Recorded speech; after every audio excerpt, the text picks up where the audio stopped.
Hey guys, SIMO here, and we're back with another Behind the Beat video. It was around 2 weeks ago when I asked you guys which beat I should break down next. It took some time because I was really busy at my day job. Also, as far as I can remember, there were a couple of new K-pop releases which I made type beats of. Anyway, we're here.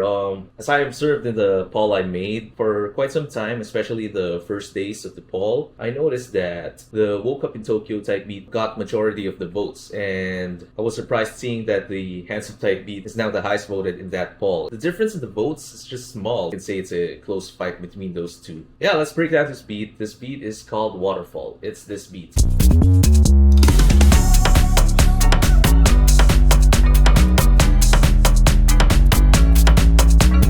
So yeah, let's go through this beat section by section. Let's start with the intro.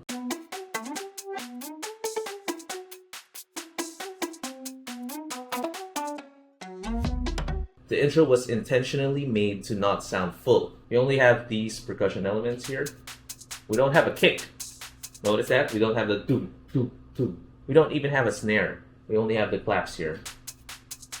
So we're missing a lot of deep and low frequencies in the percussion. And we also have the pluck melody on top of that. Straight at the intro, the pluck melody was already introduced. And notice at the end,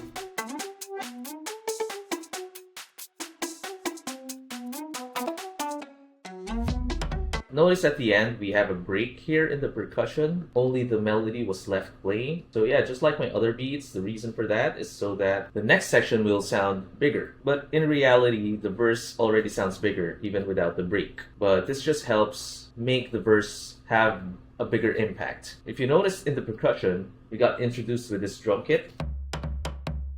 But at the same time, the claps stopped playing here. And the second layer of hi-hats also stopped playing here. While the drums and percussion section gained a layer, it also lost some layers at the same time.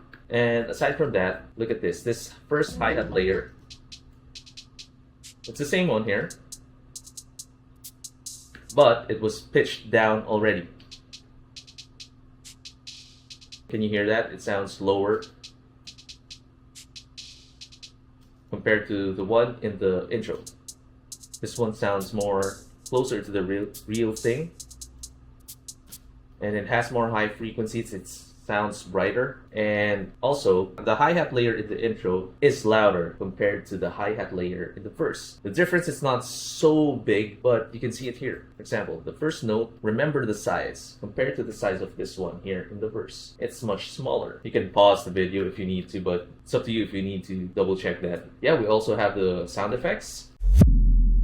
This one's a reversed kick and an impact. It assists the beat in making the verse sound like a real section change, even though it already sounds like that. It's just there to assist a bit. Just a tiny push. Now with the verse.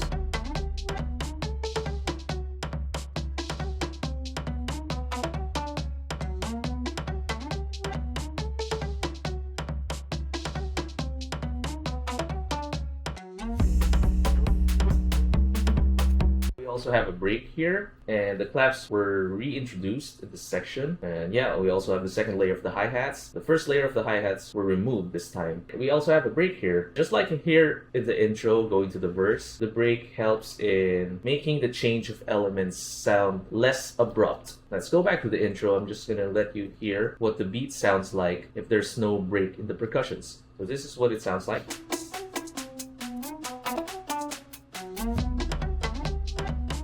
Still sounds okay, but you can hear that the claps and the second layer of hi-hats, they stopped playing. So it's obvious that they stopped. Compared to this one with the break, this is the final version we have in the beat.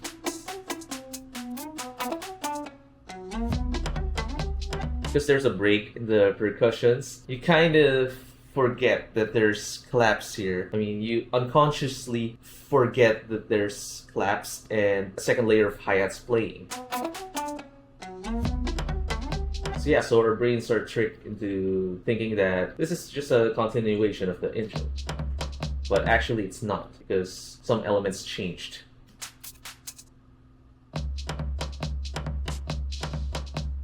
Because of that break, the change in elements, the claps in that second layer of hi-hats missing already. The verse is not that obvious. Same to this part in the verse.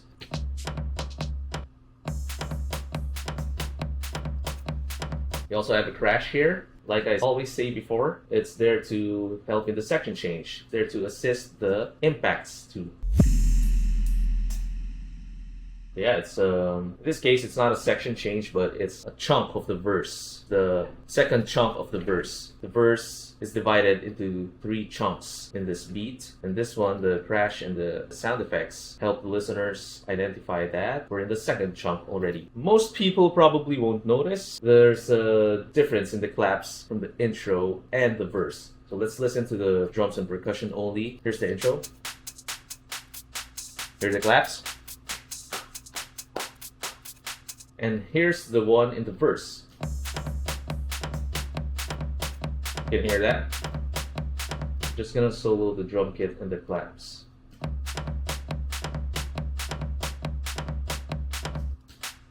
It's the intro. It's the verse. So what's the difference? Remember in the intro, the claps are falling in the beat. It's 1, 2, 3, 4. Listen to it.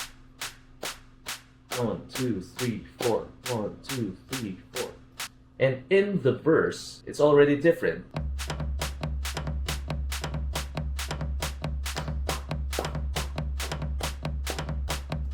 So it's already sort of a reggaeton or Afrobeat pattern. It doesn't fall in the 1, 2, 3, 4 anymore.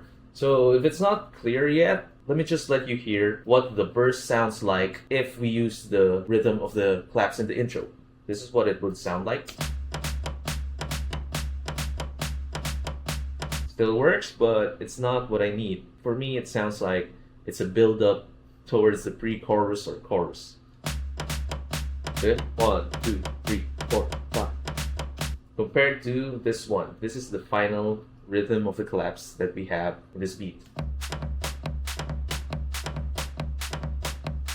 Yeah, sounds more dancey. Yeah, so that's a minor thing. It's just, if you notice here, it's the same claps, I just moved it a tiny bit. See? Doesn't start here. It starts late. Yeah. We also have the 808s. Boom, boom, boom, boom, boom, boom, boom. So it also falls on the 1, 2, 3, 4 with a few extra notes towards the end of each pattern. And it plays a bit in this part.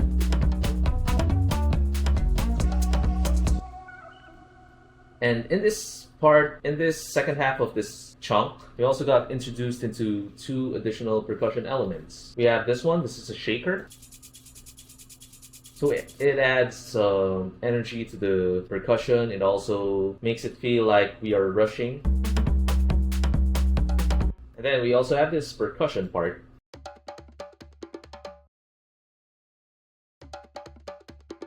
Notice that it plays a couple of notes here and then it stops, and it plays again and then it stops. That's another thing we can do in making beats. Not all of the elements that you add as you go along the beat needs to stay there all the time. Sometimes these elements only need to play in a few parts. It doesn't mean that they should play continuously throughout the beat once they get introduced. They can also get cut off like this.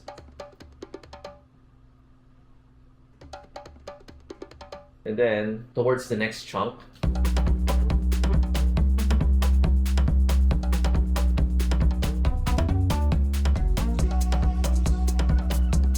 in this next chunk, the claps stop playing too, but it still sounds like it's still there. It's because we have something playing in the drum kit. It's in the same rhythm of the claps. Hear that stick sound? It's in the same rhythm as the claps. I removed it just so I can change things a bit. And at the same time, while removing the claps, we have the first layer of the hi-hat back. And if you notice, it's not the pitched down version like in the earlier part of the verse. This is the pitched down hi-hat at the beginning of the verse.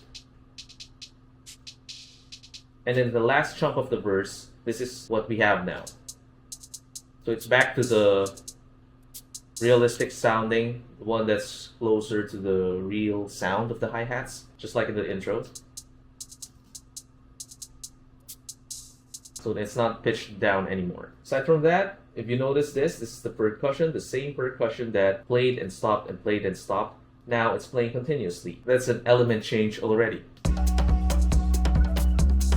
Yeah, we also have a vocal layer here. Don't confuse it for the main vocalist. This vocal element acts as an instrument in this beat. This one is just ear candy, it's just embellishment. Helps the listeners identify that there's a section change in this part. We can treat it as a subsection change, not a real section change. This is what the vocals sound like.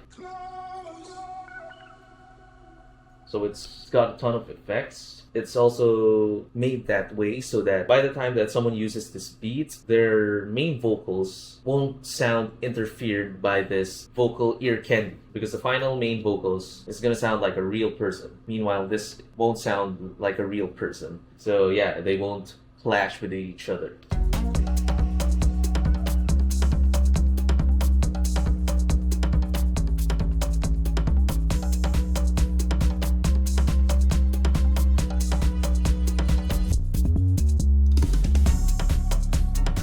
You noticed? The claps are back, but I didn't intentionally do that a while ago. I actually forgot that I did this. Like what I demonstrated a while ago, the claps are not in a rhythm. It falls in the 1, 2, 3, 4 already in this part. It acts like a build-up already.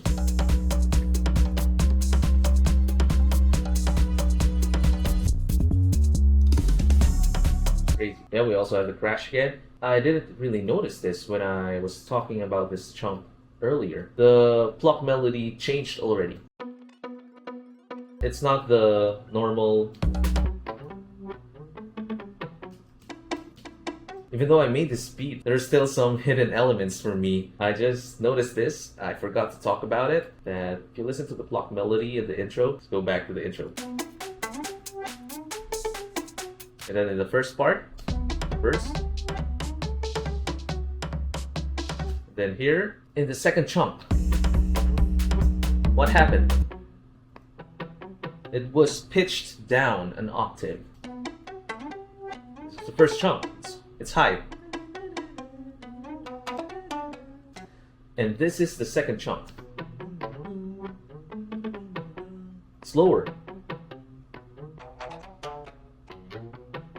Yeah, cool. I didn't notice that. Wow. Also a hidden element for me. It's a technique that can be used also in K-pop, pitching down the melodies in other chunks or other sections. And then in this part,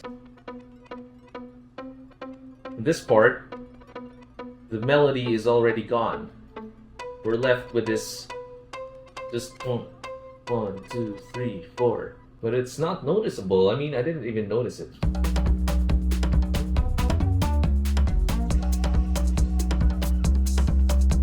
Melody is not there anymore. And in this part, the plucks are now high compared to the first part. It's pitched down. And now it's high, so the energy is building up towards the chorus. Yeah.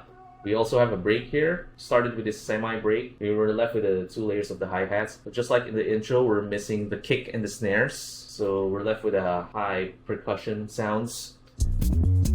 We even have the shakers here. So they're all bright, high percussion sounds, accompanied by the low 808s. Yeah, it's a nice combination. We have high and bright percussion sounds, and we also have a low bass 808. We have a fill here. Yeah, the drum fill helps introduce the next section, which is the chorus. As you already know, we have impacts here and the reverse kick, as well as the crash and the vocal ear candy. That one, in case you forgot. And we're introduced with this mallet sound. Let's put it on solo. I'm just gonna bring this up.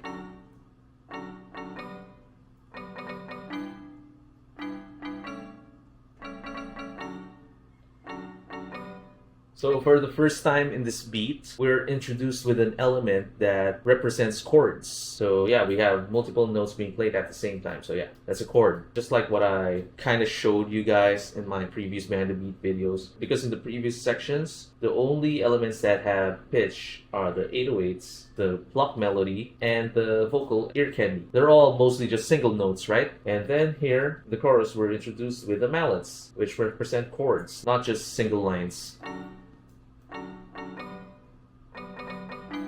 So it's got the character of a, I don't know if it sounds like this to you, but to me it sounds like a very Western pop happy song, or it sounds Lion King-ish or FIFA-ish. Yeah.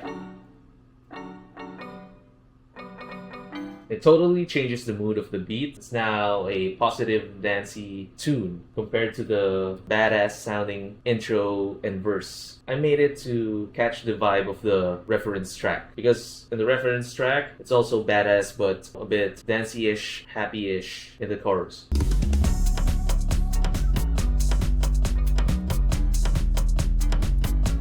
So yeah, we're also meant with this percussion element that stops every now and then. Then the shakers again. Then the percussions again that play and stop every once in a while. Yeah, we also have another fill here to help build up the energy into the next section, which is the second verse. We have the risers, the reversed kick, and a reversed instrument. It's bringing us to the next section, the verse. We're back with the pluck melody, and it's accompanied by a different drum pattern this time.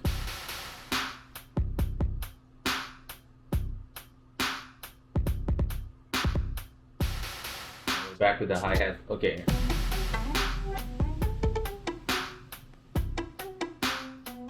It's a more rappy part. Now we have the hi-hats too. The break, another break. By this time, you should already know why we have a break there.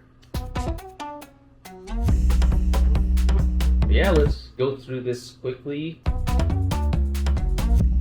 In this third chunk of the verse, the second verse, we have a muffled effect.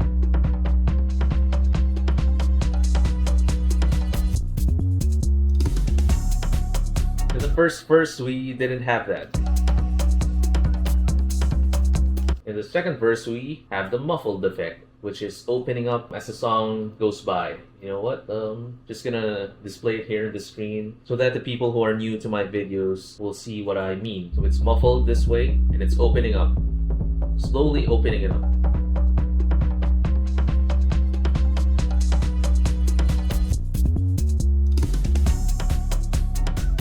Now it's back. It's back in what it originally sounds like. Going on to the bridge.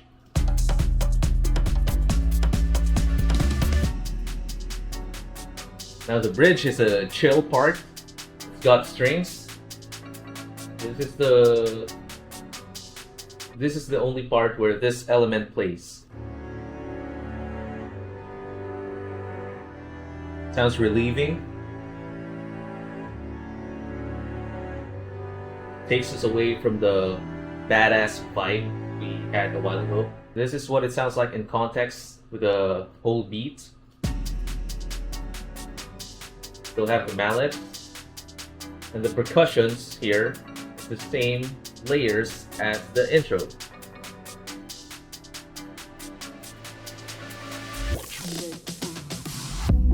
Hear that? We have the fills here, and we also have a vocal element here.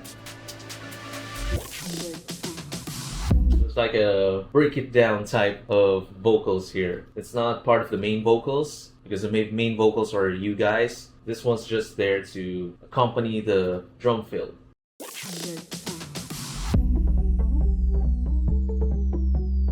Brings us to the next section. Yeah, let's mute this and let's listen to the beat without the vocals.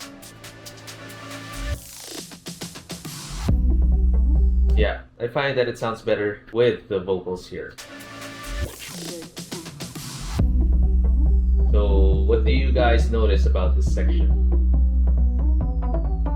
Yeah, we're back with the muffled sound.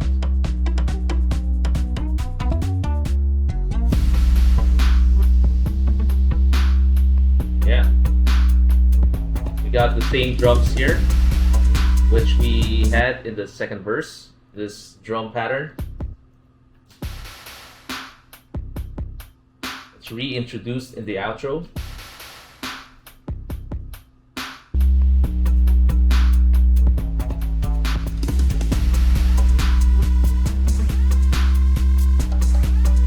And in the second half of the outro, we're introduced with the final new element in this beat.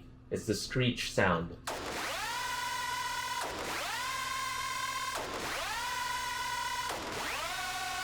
So finally, towards the end of the beat, we have a very electronic, kind of futuristic sound. Yeah, it emphasizes the badass, strong personality tone of the beat.